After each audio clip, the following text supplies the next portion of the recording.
ვის შესთავაზა თქვენი კანდიდატურა თუ იცით ბატონ კობახიძეს? იცით ვის შესთავაზა თქვენი კანდიდატურა? ეს კადრები 25 აპრილს დილითაა გადაღებული. ირაკლი კობახიძე ინფრასტრუქტურის სამინისტროში მივიდა. ძველი მინისტრი უნდა გააცილოს და ახალი წარადგინოს. კობახიძე ამ დროს უკვე იცის, რომ თითქმის მისი ღონისძიების პარალელურად ქართული ოცნების ოფისში განცხადება ირაკლი ღარიბაშვილმა უნდა გააკეთოს და უნდა გადადგეს. კობახიძე ღარიბაშვილის გაცილებას ფორმალურადაც არ ესწრება. მეტიც, დე-ფაქტო პრემიერმა სულ სხვა ღონისძიება დანიშნა იმის სადემონსტრაციოდ, რომ თითქოს პარტიის თავმჯდომარის წასვლა არც არაფერს ნიშნავს. ბატონო ირაკლი, რა გეგმები გაქვთ გომელაურთან დაკავშირებით? შემდეგი გომელაური იქნება? ტოვებთ გუნდში მაგნიცკის სიაში მყოფ გომელაურს თუ უშვებთ? ბატონო ირაკლი. ამ შეკითხვების დასმის დროს ჯერ ღარიბაშვილი გადამდგარი არ არის. წუთები აქვს დარჩენილი. კობახიძე ინფრასტრუქტურის სამინისტროში ისე მივიდა, რომ არც ერთი ჟურნალისტი არ დაუპატიჟებია. ჩვენ ამ დროს არ ვიცით, რომ ღარიბაშვილი წასვლას აპირებს. ღონისძიება ისე დაიწყო და ისე დასრულდა, რომ ქართული ოცნებიდან ერთმანეთის მიყოლებით წასულ ხალხზე კობახიძეს არაფერი უთქვამს. იპასუხეთ თუ შეიძლება. ლიდერები, ვისაც ივანიშვილი ენდობოდა, უკვალოდ გაფრნენ. ყველას სახლში ერთდროულად წასვლის სურვილი გაუჩნდა. მინდა რომ ეს დრო გამოვიყენო ჩემი ოჯახისთვის, ჩემი პირადი ასე თქვათ მიზნების განსახორციელებლად. ოჯახთან ერთად ყოფნის სურვილით ახსნა ირაკლი ღარიბაშვილმა 42 წლის ასაკში პოლიტიკური კარიერის დასრულება, პარტიის თავმჯდომარის პოსტის დატოვება და ძალაუფლების დათმობა. პოლიტიკიდან პენსიაზე გასვლის ეს ვერსია, რა თქმა უნდა, არადამაჯერებელია. ამის თქმის საფუძველს თავად ღარიბაშვილის ნათქვამი ფრაზა გვაძლევს. ის არ მიდის, გადის, მაგრამ შეიძლება ისევ შემოვიდეს უკვე მესამედ. განვიხილავ თუ არა თუ არსებობს ალბათობები რომ ეს კიდევ დაბრუნდა პოლიტიკაში, გამორიცხული არაფერი არ არის, რა თქმა უნდა. ღარიბაშვილის ყველა წინადადებაში ჩანდა ფრაზი, წყენა და ამას ერთადერთი ადრესატი ყავდა. ეს ირაკლი კობახიძე იყო. გამოსამშვიდობებელ მონოლოგში პარტიის უკვე ყოფილ თავმჯდომარეს ერთი სიტყვაც კი არ უთქვამს ეგრეთ წოდებულ პრემიერზე, ვიდრე ჟურნალისტებმა არ კითხეს. არაფერი უთქვამს კახა კალაძეზე, რომელმაც პარტიის წესდების თანახმად ღარიბაშვილის გადადგომის შემდეგ მისი მოვალეობა უნდა შეასრულოს. დიდი მადლობა. როცა ღარიბაშვილს პრემიერის პოსტის დათმობა ირაკლი კობახიძისთვის აიძულეს, მაშინ იყო ფორმალური ჩახუტება სცენაზე. ახლა ესეც გაქრა. კობახიძეს, კალაძეს, მდინარაძეს და თავად ივანიშვილს ღარიბაშვილისთვის მადლობაც კი არ უთქვამთ. არა თუ კამერების თანდასწრებით გამოჩენა. ერთი სიტყვა არც ერთ სოციალურ ქსელშიც კი არ დაუწერია უკვე ყოფილ თავმჯდომარეზე. თითქოს არაფერი მომხდარა და თითქოს არავინ წასულა. პრემიერ-მინისტრის საქმიანობა უნდა შეაფასოს ხალხმა პირველ რიგში. და მე რატომ მეკითხებით ახლა სულ ერთი წელია რაც მუშაობს პრემიერ-მინისტრის თანამდებობაზე ირაკლი კობახიძე და ასე რომ დაელოდა. ირაკლი ღარიბაშვილი კობახიძეს ბოლომდე გაემიჩნდა. ამ ბრიფინგზე არ თქვა რომ იღებდა პასუხისმგებლობას იმაზე, რაც ქვეყანაში კობახიძის მმართველობის დროს ხდებოდა. და ამითაც პარტიის ლიდერსა და პრემიერად გამწესებულ კაცს შორის შიდა დაპირისპირების ამბავი საჯარო და უფრო ნათელი გახდა.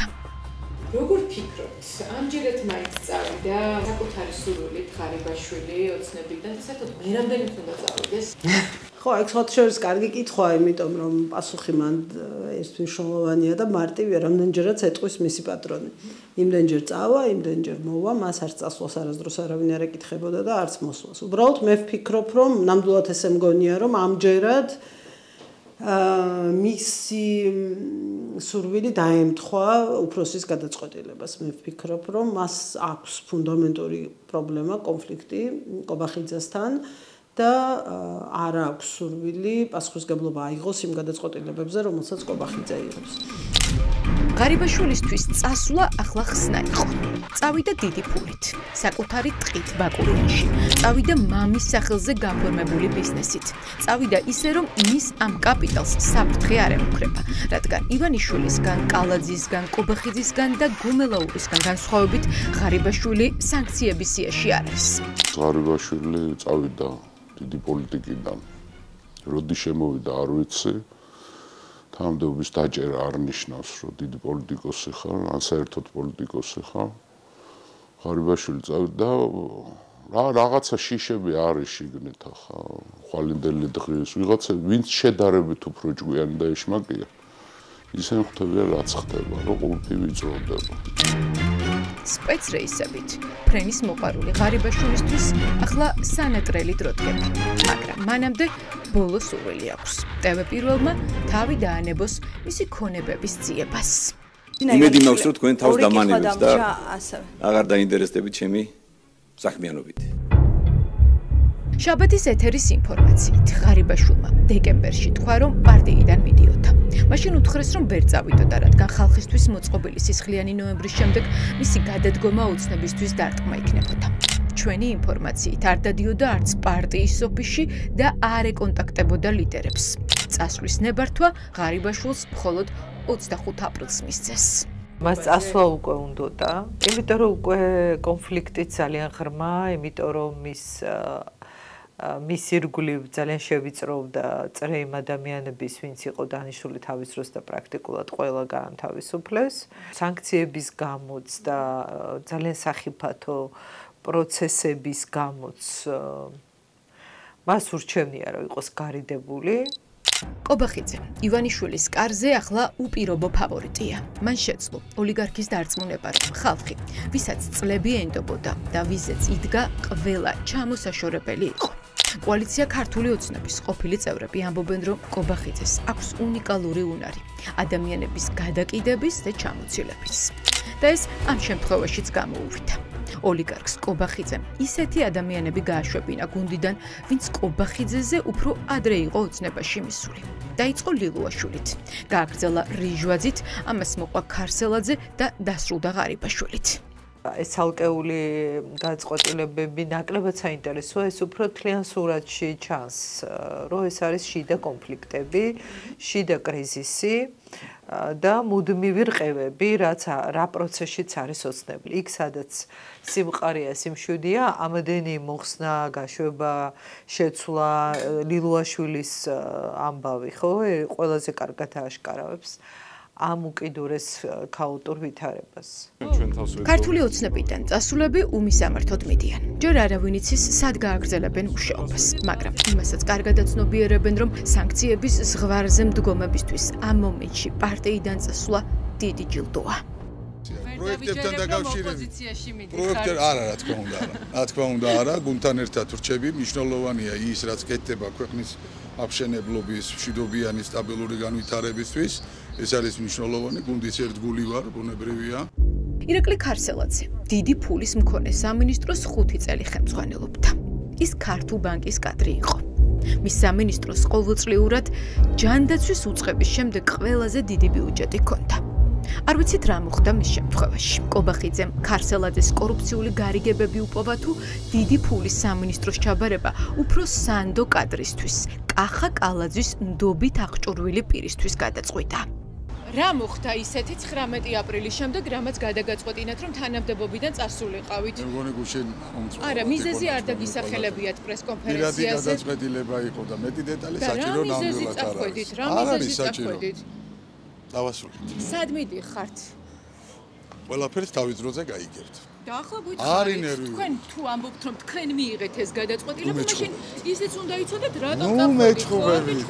უბრალოდ ბევრი კითხვა, რატომ წახვედით? თავის დროზე ყველაფერს გაიგებთ. ბიძინა ივანიშვილის გამო ემადლიერებით, ბატონო ირაკლი. ბიძინა ივანიშვილის ემადლიერები იმ დიდი შესაძლებლობის გამო, რაც ქვეყნის მშენებლობაში მივიღე მონაწილეობა, როგორც ერთ-ერთი იყავით ბევრი პროექტის განხორციელების გზით.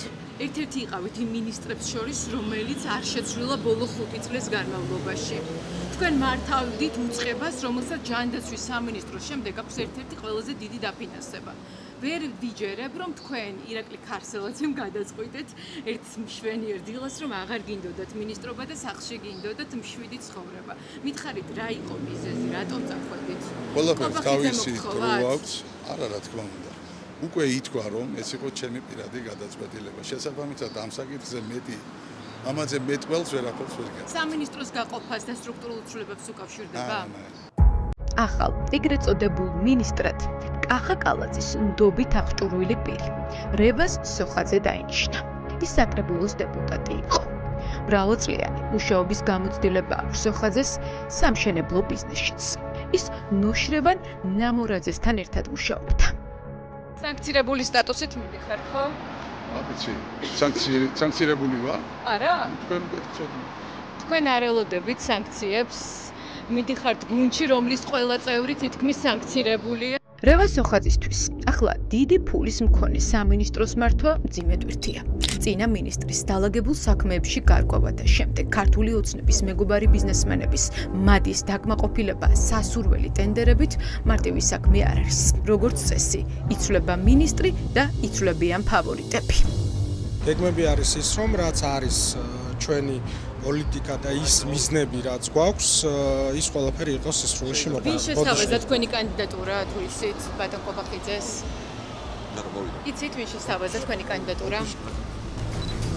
ბოლო პერიოდში თანამდებობაზე დანიშნული პირებიდან ყველა ყობახიძის კადრი იყო. რევა სოხაძე კალაძის ფლანგიდანაა, თუმცა ის წლების განმავლობაში ოცნების მეგობარი ბიზნესმენის ნოშრევან ნამორაძის კომპანიაში მუშაობდა. ამიტომ შესაძლოა კალაძესთან ერთად მას სხვა ლობისტებიც ყავდა.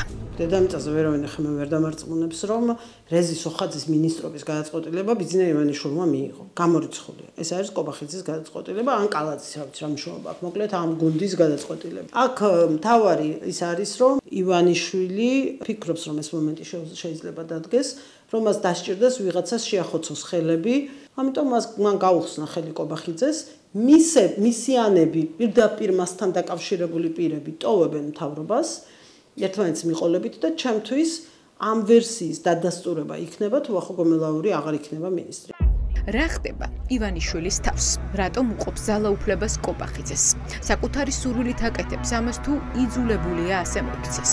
ერთ-ერთი ვერსიის მიხედვით, ღიად პრორუს ახალგაზრდა მმართველზე ირაკლი ყობახიძეზე რუსეთმა დადო ფსონი და ივანიშვილიც კრემლისგან მითითებული ინსტრუქციით მოქმედებს. მეორე ვერსიით კი ივანიშვილის გეგმის ნაწილია ქართუს კადრები ჯერჯერობით კულისებში გადაიყვანოს. შავი საქმეები ყობახიძეს აკეთებინოს და შემდეგ მას შეაწმინდოს მთელი სიბინძურე. ბიძინა არის ჩვეულებრივი ვერცხლის მოყვარე ვირთხა. არ გამოვრიცხოთ, რომ შემოდგომაზე გამოვიდეს და თქვას, რომ ესენი აქცევენ ქვეყანას. ის ხო მარტო ვირთხის ინსტინქტით ცხოვრობს რა. ხიფად სადაც ხედავს, იმას უნდა გაეცალოს რა. რამდენჯერ თავის ფავორიტებს დააბრალა რაღაცებს, ჯერ ზედამთვარე ამოდიოდა კვირიკაშვილზე, მერე თქვა ეს ვინ არისო, ხარიბაშვილს ორჯერ გაუკეთა ეგრე. ახლა ყობახიძის ეს სტილია ბიძინას. ირაკლი ყობახიძის გადაწყვეტილებამ გაანაწყენა პარტიული მხარდამჭერები. გუბა სანიკიძე გვეუბნება, რომ ხარიბაშვილის წასვლით ოცნებამ დაკარგა სერიოზული ელექტორალური მხარდაჭერა. ელექტორალურად ყველაზე ერთგული ბიძინას ამორჩეული ვინ არის ეგრეთ წოდებული ბნელები. ეს იყო ღარიბაშვილის სამწყსო. ქოცურ ამორჩეველში აი მომხრეები, რასაც ხვი აყავდა ღარიბაშვილს ახლა. არც კალაძეს ყავს მომხრეები, მით უმეტეს არც ყობახიძეს არ აყავს მომხრეები, დამოუკიდებლად. ივანიშვილის როლი ღარიბაშვილის კარიერაში საკვანძოა. ის დამოუკიდებელი პოლიტიკური ფიგურა არასდროს ყოფილა. ღარიბაშვილი არის ყველაზე კლასიკური გაგრძელება ივანიშვილის. ის თუ ხდება, ესაც ხდება, ის რაც საკეთებს, ესეც იგივე საკეთებს. როგორც კი დაინახა, რომ ივანიშვილმა დაიწყო გასვლაზე მუშაობა, მანაც დაიწყო გააკეთა ყველაფერი იმისთვის, რომ ის წასულიყო. საკუთარი სურვილით არც არავინ მიდის იქა და არც არ მოდის ხოთა შორის რა. ნივთები არიან კაცო, რაც გინდათ ის დაუძახეთ. მის სახელი არის, რაც ბიძინამ დაარქვა. დარაჯა დადგება, ტუფლებს გაუწმინდავს. რასაც დაავალებ, ნივთები არიან. ძველ სამყაროში მონებს ეძახოდნენ ინსტრუმენტუნ ფსიხენ, ანუ მოაზროვნე იარაღი. იარაღები არიან. სამუშაო იარაღი. ვის ჩააბარებენ პარტიას? წესდების თანახმად ახლა პირველი კაცი გენერალური მდივანია, ანუ კახა კალაძე. ახლა ივანიშვილმა უნდა გააკეთოს არჩევანი.